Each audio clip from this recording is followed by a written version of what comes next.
Hey everybody, I figured I would do a quick video that I can share on Facebook and on YouTube on the channel explaining what's going on with our movies. And I just completed the second feature film for Whirligig Pictures, and that is The Incredulous Case of Aliens, the US Government, and Arnie Smith.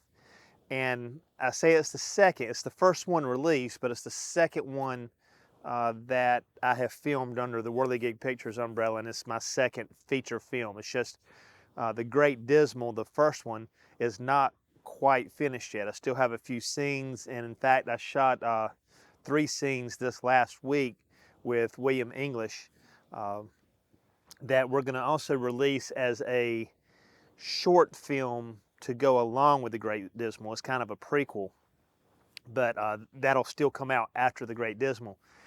But just kind of explain what's going on. I do have The Incredulous Case of Aliens, the US Government, and Arnie Smith on YouTube currently, but not for view. It is on an unlisted, it's unlisted on my channel.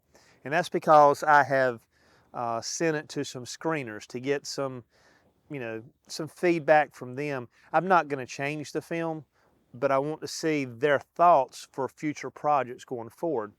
Now, the main reason I shot The Incredulous Case is the way I'm gonna call it here, the alien film. The main reason I shot that was to test one of the aggregate distributors.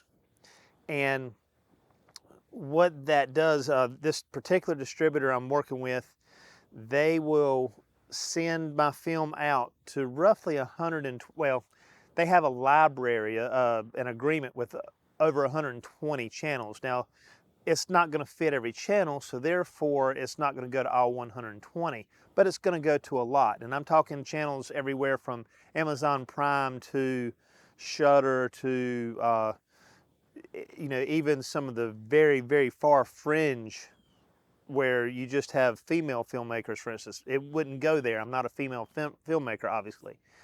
But it'll go to the appropriate channels that would accept that type of content. Now, one of the things that we have a problem with in there is it goes through the distributor's quality control, and I have to have certain artwork and documents prepared for that. And then from there, it gets sent out to the various streaming services. Well, those streaming services, they'll have like received and accepted, that type thing. But just because you're accepted doesn't mean it's live. They go on their own schedule. So I may have something that, it may be accepted by Amazon Prime this coming week, but it may be up to 12 weeks before Amazon Prime pulls it in. Now, I've also got the film set up, well, let me explain. If you follow me on social media, and you can look through the YouTube channel as far as some of the videos, I place those there too. I haven't asked for any money for this film, but I've traveled roughly 8,000 miles. I've been everywhere from North Carolina to Florida, all the way to Nevada, in order to get the footage and the interviews that I needed for this film, for The Incredulous Case of Aliens, US Government, and Arnie Smith. So I had some cost value. I mean, you can figure out 8,000 miles divided by roughly 15 miles per gallon, and the cost of fuel, especially once you get out west. You can see I spent a lot just on fuel. That's not counting, I had to stay somewhere. And then I put my own time into the filmmaking stuff. But I didn't want to ask, you, the audience, for money on this as far as like in a crowdfunding sense. So I've got it set up through April 1st that it will only be available as rent or buy. So let's say Amazon Prime decides they'll take it. They may not want to take it where it's rent or buy. Would prefer it to be just subscription based only. If that's the case, then they won't start it until after April 1st, because after April 1st is when I'm allowing it to, be seen for free through subscription services.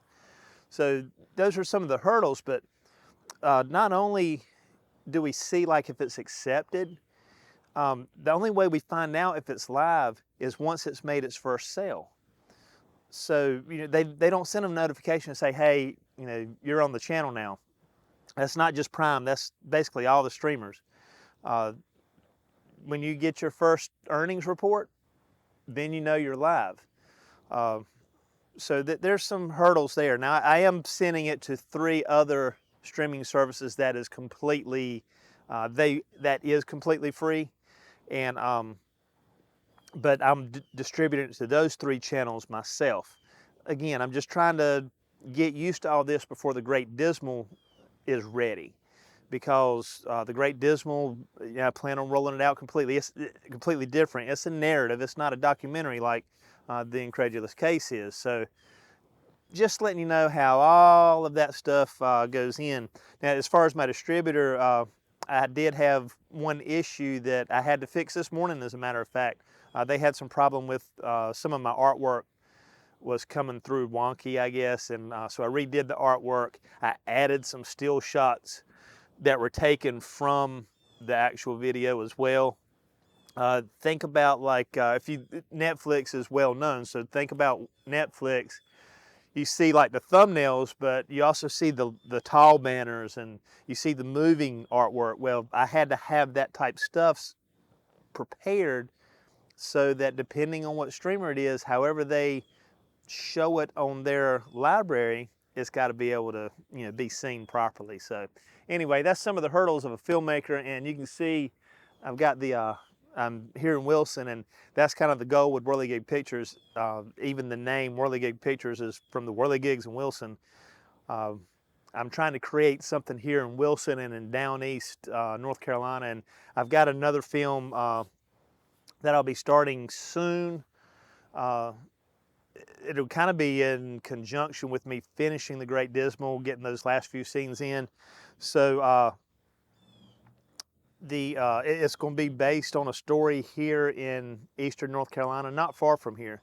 And then Sam Bailey and myself are producing another feature that I'm currently still working on the script for, and that's titled The Curse of Blackbeard. And if you're in North Carolina, you understand the importance of Blackbeard, because this is where Blackbeard's last days were. And I think I've got a pretty good deal there. It's gonna have some, it's gonna be a true horror. So that's what we're looking at there. It's gonna be a true horror film. It's gonna be based here in eastern North Carolina. We're gonna do a lot of filming out toward Manteo and Ocracoke. So yeah, that's what we got to look forward to. Thank you for listening to this long talk, and until next time, we'll talk to you later.